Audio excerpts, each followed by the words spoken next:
2025 का अंतिम समय आ गया है, दिसंबर चल रहा है और आज तारीख है 9 दिसंबर। कुछ दिन के बाद 2026 आ जाएगी। 2025 भर्ती के मामले में ठीक ठाक रही। DSSB, KVS, NVS, EMRS सारी लेवल पे आपको भर्तियां देखने को मिली। और अब उन भर्तियों के बाद एक और बढ़िया भर्ती है, नई शिक्षक भर्ती का नोटिफिकेशन आउट है। 1,12,000 रुपये सैलरी की बात है। सीटेट, BEd सुनहरा मौका।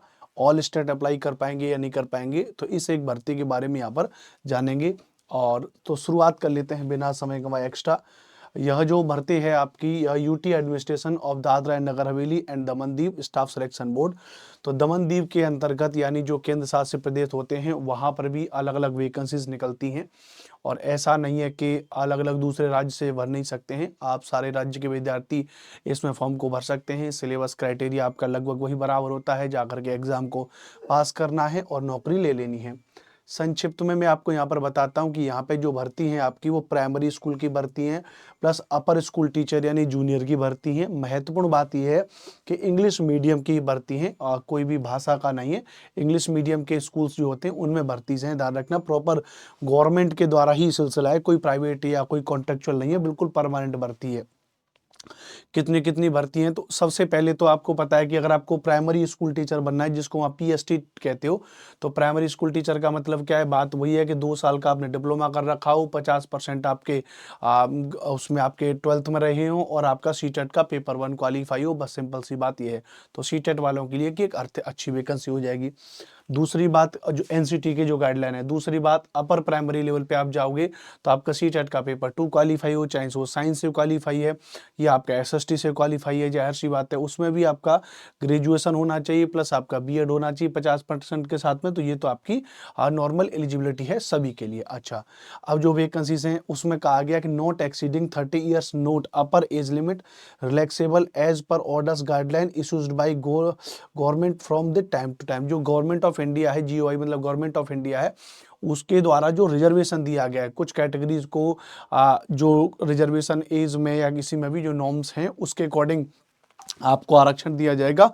लेकिन मिनिमम आपकी उम्र 30 साल से अधिक नहीं होना चाहिए। मतलब आप समझ रहे हैं कि वो DSSB MRS वाली गाइडलाइन को लोग फॉलो कर रहे हैं। DSSB वगैरह में 30 साल से ज़्यादा एज को नहीं मानते हैं, ध्यान रखना। अब दूसरी उसके बाद में जो PST की वैकेंसीज हैं वो 119 है। PST मतलब प्राइमरी स्कूल टीचर। 119 में से UR की 45 है, UR यानी जनरल, SC की 19 है, ST की 10 है, OBC की 32 है और EWS की 13 है। इस तरीके से 119 पदों पर PST की वैकेंसी है, प्राइमरी स्कूल टीचर। उसके अलावा अगर हम बात करेंगे जूनियर की वैकेंसी जो है UPST मतलब अपर प्राइमरी स्कूल टीचर में 162 वैकेंसीज हैं, जिसमें अपर प्राइमरी स्कूल टीचर में लैंग्वेज की वैकेंसी है टोटल आपकी 70 में से जो जूनियर अपर के लिए मतलब जनरल के लिए 29, SC के लिए 8, ST के लिए 5, OBC के लिए 17, EWS के लिए 11। उसके अलावा जो अपर प्राइमरी स्कूल टीचर में जो साइंस और मैथ की वैकेंसी है वो है टोटल आपकी 47, जिसमें 18 जनरल की, 6 SC की, 3 ST की, 15 OBC, EWS की 5। अपर प्राइमरी स्कूल टीचर में जो सोशल स्टडीज जो हमारा सब्जेक्ट है उसकी है 10 आपकी जनरल की, 10 SC की, 5 ST की, 18 OBC की, 3 EWS की। तो इस तरीके से ये टोटल इतनी आपकी वैकेंसीज हैं प्राइमरी और जूनियर में। प्राइमरी में सीटेट का पेपर 1 आपका पास होना चाहिए, जूनियर में आपका सीटेट का पेपर 2 आपका पास होना चाहिए। इस बात को आप यहाँ पे ध्यान रखना भैया। Accordance with the guidelines framed by the NCT for the purpose. NCT के द्वारा जो भी गाइडलाइंस हैं उन सबको आपको पालन यहाँ पे करना पड़ेगा। ये बात मैंने आपको यहाँ पर बता दी, ठीक है। चलिए, अच्छा, तो ये बात मैंने आपको बता दी क्या क्या चीज़ें हैं। आपने जो भी डिप्लोमा कर रखा है, the candidate should have passed CTET और teacher eligibility test, TET applicable for the post of upper primary school teacher and conducted by the central government और any state government in India in the accordance with the guidelines framed by the NCT for the purpose. NCT के द्वारा जो guideline है उसके हिसाब से आपने CTET पास कर रखा हो। तो सिंपल सी बात है, प्राइमरी स्कूल टीचर PST, अपर प्राइमरी स्कूल टीचर UPST की वैकेंसीज हैं। वैकेंसीज कैटेगरी वाइज्ड हैं। पेपर 1 की प्राइमरी की योग्यता और पेपर 2 की योग्यता मैंने आपको बता दी। अच्छा, अब मैं थोड़ा सा इसके यहाँ पे आप देखोगे तो अलग अलग तरीके से बटा हुआ है। प्राइमरी स्कूल टीचर में जनरल की vacancies SC ST OBC EWS और टोटल। अपर प्राइमरी स्कूल में लैंग्वेज की, अपर प्राइमरी स्कूल में साइंस और मैथ की, अपर प्राइमरी स्कूल में सोशल साइंस की। टोटल यहाँ पर जो वैकेंसीज हैं 281 वैकेंसीज हैं। अब ध्यान रखना भैया, number of in the above table indicates the number of post reserve for PWD in ET, मतलब उसमें आपके कुछ उनके लिए रिजर्व इनमें वैकेंसीज हैं, तो उससे कोई मतलब नहीं है, सिंपल सी बात है। All the above post are for English medium schools only, ये वैकेंसीज आपकी किसके लिए, इंग्लिश मीडियम वाले के लिए है। तो अच्छा है, फॉर्म भरने में क्या दिक्कत है, तैयारी आपकी अच्छी हो जाएगी। अच्छा, जो बहुत महत्वपूर्ण बात है जिसको लेकर के आप लोग जानना चाह रहे होंगे कि इसके फॉर्म कैसे भरे जाएंगे, हाउ टू अप्लाई, तो यहाँ पे daman.nic.in/ojas के नाम से उनकी वेबसाइट है, उस वेबसाइट पे आप जाकर के फॉर्म को भर सकते हो। जो प्राइमरी स्कूल की वैकेंसी है वो 3 बार है, 3 दिसंबर 2025 से फॉर्म भरे जा रहे हैं इसके। 1 जनवरी 2026 आपकी क्या हो जाएगी, लास्ट डेट हो जाएगी। उसके अलावा जो अपर प्राइमरी स्कूल टीचर की वैकेंसीज है वो 3 दिसंबर 2026 से फॉर्म भरे जा रहे हैं और क्लोजिंग डेट है 1 जनवरी 2026। तब आप यहाँ पे भी अपना फॉर्म इसको भर सकते हो, इस बात को यहाँ पे ध्यान रखना भैया। बात क्लियर, अच्छी बात है। उसके अलावा आपकी कंप्लीट इसका जो एडवर्टाइजमेंट है वो आपको इस वेबसाइट पर भी मिल जाएगा। वैकेंसीज थोड़ी बहुत घट बढ़ सकती हैं। अब महत्वपूर्ण मुद्दे की बात यह है कि भैया अनुपम सर ये बताइए सिलेबस क्या है इसका। तो सिलेबस के बारे में अगर मैं बात करूंगा तो देखिए यहाँ पे सिलेबस के बारे में बताया गया, अगर आप देखो तो सिलेबस के बारे में बताया गया कि पार्ट 1 फॉर ऑल सब्जेक्ट मतलब सभी के लिए कॉमन है। पार्ट 1 में, जैसे पार्ट 1 में आपकी लॉजिकल रीजनिंग आपसे पूछा जाएगा, अल्फाबेट टेस्ट, एनालॉजी, अर्थमेटिक, ये सब कुछ। उसके अलावा आपका रीजनिंग के अलावा क्वांटिटेटिव एप्टीट्यूड यानी मैथमेटिक्स का आपके portion, data interpretation, inequalities, percentage, number series, arithmetic aptitude, profit and loss, simple interest, जो सारे टॉपिक्स होते हैं। इसके अलावा टीचिंग एप्टीट्यूड आपका, teaching method of strategies, educational psychology, learning climate, teaching support system, ये वाला सेगमेंट हो जाएगा। फिर उसके बाद आपका हो जाएगा general awareness and current affairs, GK GS और करंट अफेयर्स वाला सेगमेंट हो जाएगा। फिर आपका जनरल साइंस वाला, बेसिक साइंस वाला क्वेश्चन हो जाएगा।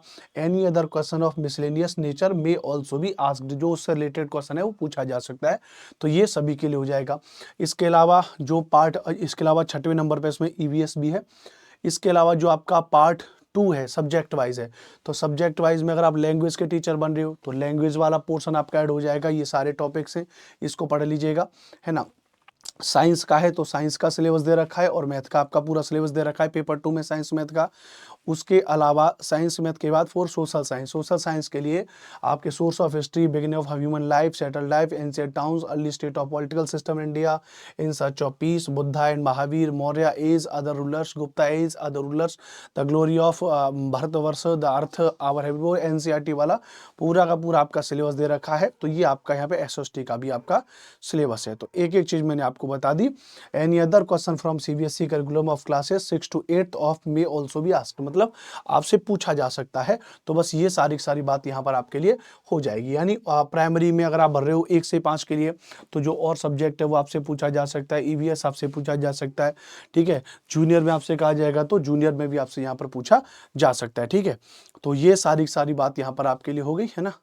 अच्छा, उसके अलावा हाँ, तो इंग्लिश लैंग्वेज आपको पढ़नी है। Syllabus for the post of English medium primary school teacher में इंग्लिश पूछा जाएगा, गणित पूछा जाएगा, EVS पूछा जाएगा, CDP पूछा जाएगा, जनरल नॉलेज पूछा जाएगा, लॉजिकल रीजनिंग आपका पूछा जाएगा। तो वो है, मतलब वो पार्ट A में तो सबके लिए कॉमन बता ही दिया था।